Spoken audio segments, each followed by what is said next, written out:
Smart et réglo, et on retrouve comme presque chaque vendredi, lundi, Étienne Pujol, vous êtes avocat en droit social au cabinet Berilo, c'est toujours un plaisir de vous accueillir. On parle des CDD et des règles qui encadrent ces CDD. Le CDD est très utilisé, enfin, en termes de chiffres, CDD, CDI, le CDD marche bien quand même. Oui, c'est une vraie variable d'ajustement avec l'intérim pour les entreprises, surtout en cette période où, alors qu'on avait cru qu'il y aurait beaucoup de plans sociaux, en fait, beaucoup d'entreprises ont été maintenues à flot. Et du coup, les variables d'ajustement en termes de redémarrage passent d'abord par l'intérim et par la conclusion de CDD. Alors, le CDD est très encadré. Oui, il est très encadré. Pas n'importe quoi que ce contrat. Non, on ne fait pas n'importe quoi. En fait, c'est le contrat par exception. Le contrat de base, le contrat normal du recours à un collaborateur, c'est le CDI, donc à durée indéterminée.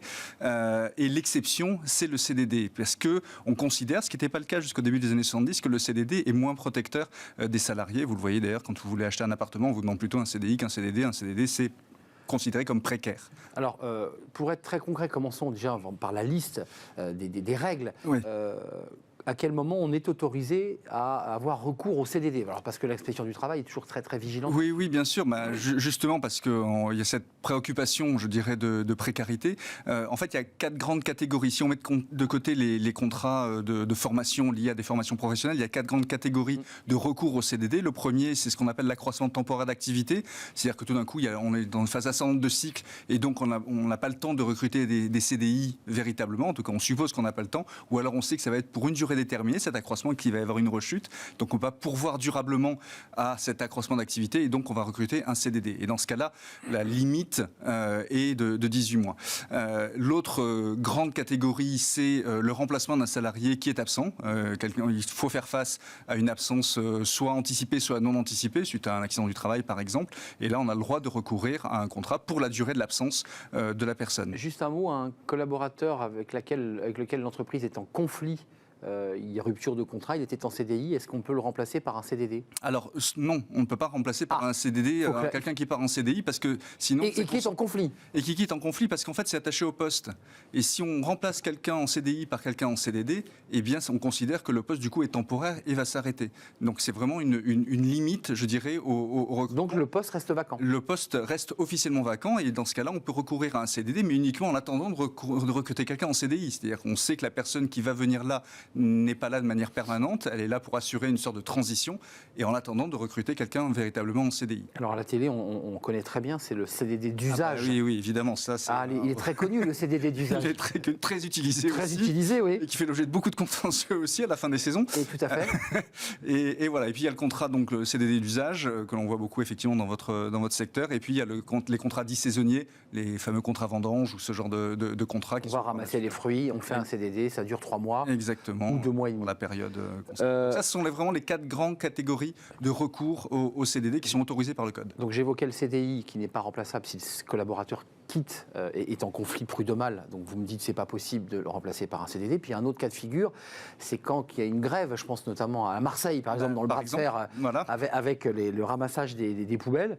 Là, on ne peut pas mettre un CDD à la place des grévistes. Non.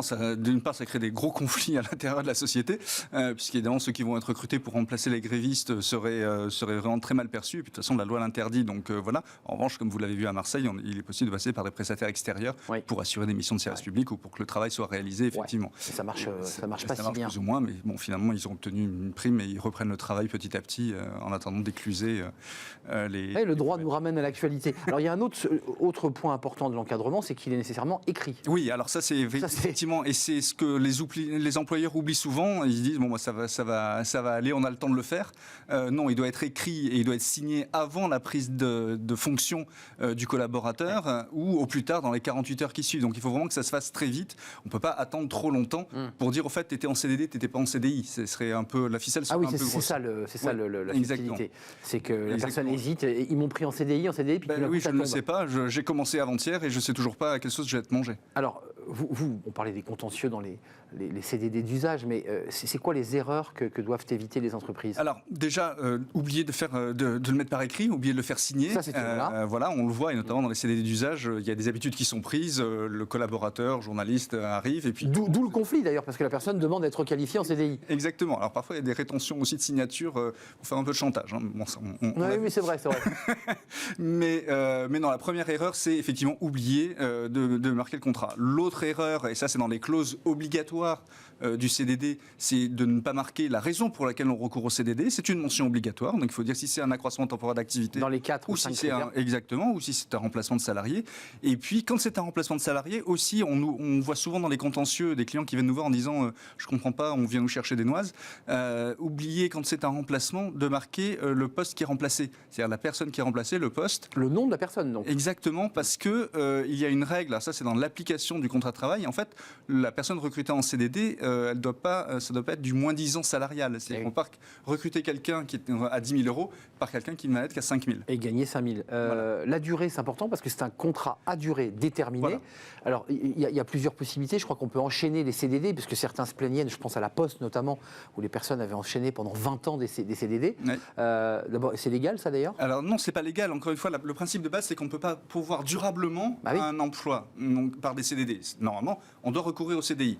Donc effectivement, enchaîner une quarantaine de CDD à la suite, puisqu'il y a aussi des règles de conclusion de CDD, évidemment, c'est une requalification quasi systématique. Donc je signe un CDD avec un employeur qui me dit je vous prends en CDD, il a tout bien fait, il a tout signé 48 heures avant, et il doit m'indiquer la durée de ce CDD. Voilà, il doit indiquer la durée du CDD, ou alors, si c'est un remplacement, la personne qu'on remplace. Et donc, tu vas être en CDD pendant la période d'absence de cette personne. Typiquement, un congé maternité, on sait quelle va être la date de reprise de la collaboratrice, et bien ça va être la fin va être le retour en poste de la collaboratrice. Maximum 18 mois, c'est cela? Maximum 18 mois avec des exceptions, on n'a pas le temps de rentrer dans les détails, mais on peut être à 9 mois maximum ou à 24 mois maximum. Voilà, donc c'est une amplitude de 9 à 24. Exactement, mais le contrat de base, le contrat standard, c'est vraiment 18 mois, incluant les renouvellements. C'est-à-dire que beaucoup aussi d'employeurs ont dans l'idée, ah oui, mais c'est 18 mois, mais je vais le renouveler 2 fois en 18 mois. C'est ça. Non, les 2 renouvellements possibles, ils sont à l'intérieur de ce cadre. Oui, c'est pas 3 fois 18. Hein. Non, voilà, exactement. Non, mais c'est vrai qu'il y a parfois ce malentendu. Exactement.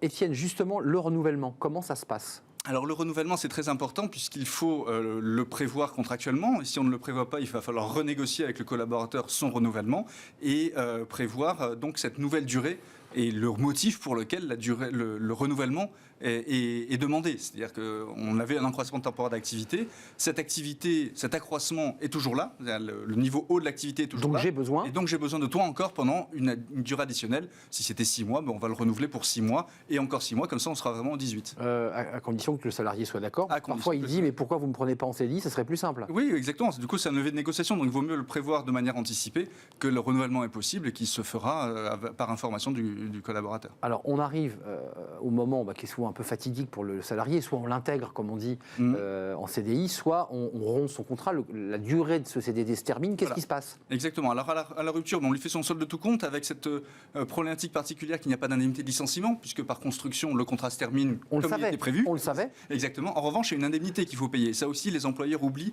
que ça va leur coûter 10% de plus, puisqu'en fait, l'indemnité de départ, de fin de CDD, va être égale à 10% des rémunérations que le salarié a perçues. Donc, évidemment, plus le salarié a été là longtemps, plus l'indemnité va être élevée. Et donc, plus il y a une incitation quelque part à le convertir en CDI pour éviter d'avoir à payer cette indemnité. Oui, parce que c'est une somme, plus évidemment les congés payés attenant plus le solde de tout compte. Sur l'ensemble de la durée du contrat. Exactement. Concrètement, les employeurs, c'est un bon calcul que de prendre des collaborateurs en CDD ou pas? Parce que ça, c'est un avocat en droit social. Certains vous disent c'est pratique, c'est plus fluide, je peux m'en séparer plus vite. Mais ça coûte plus cher quand même. Ça coûte plus cher et puis non, en fait, c'est moins pratique, par exemple, qu'un CDI en période d'essai. Ça peut paraître contre-intuitif quelque part. Mais en fait, un CDD, il ne peut pas être rompu par anticipation, sauf accord avec le collaborateur. Et dans ce cas-là, ça peut se négocier. Sauf, il faut démontrer une faute grave. Donc j'en ai pris pour 18 mois, je ne suis pas content au bout de 3 mois, mais je dois aller jusqu'au 18. Exactement, je ne suis pas content. Tant qu'il n'a pas commis une faute, tant qu'on n'est pas sur le disciplinaire, on est obligé d'avoir le collaborateur. La période d'essai CDI... La période d'essai, on peut l'avoir jusqu'à 8 mois par exemple, donc ça fait quand même déjà une durée significative, et on peut s'en séparer sans avoir à mettre en avant un motif, sans avoir à payer d'indemnité de licenciement non plus.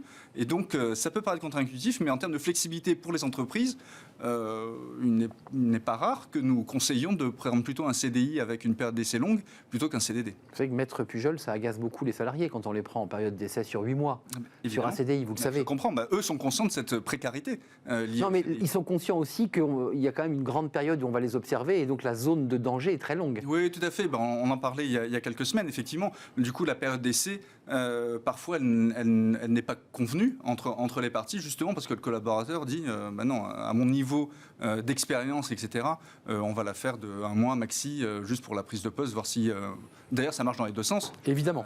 Et pour voir si on est en adéquation avec le poste. Merci Étienne de nous avoir rendu visite sur ce sujet important du CDD. Il y a beaucoup de contentieux. En temps de reprise, de reprise économique, ça fait que les collaborateurs et surtout les RH oublient quelques détails. Merci d'être venu nous rendre visite, avocat en droit social au cabinet Berilo.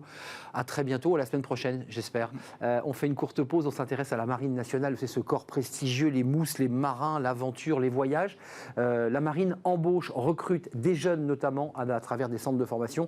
Tous les métiers ou presque, 650 métiers. Il n'y a pas que des marins, des soldats, il y a aussi tous les métiers qui vont évidemment autour des bateaux notamment. On en parle avec justement le chef du recrutement de la Marine nationale. Il est notre invité juste après cette pause.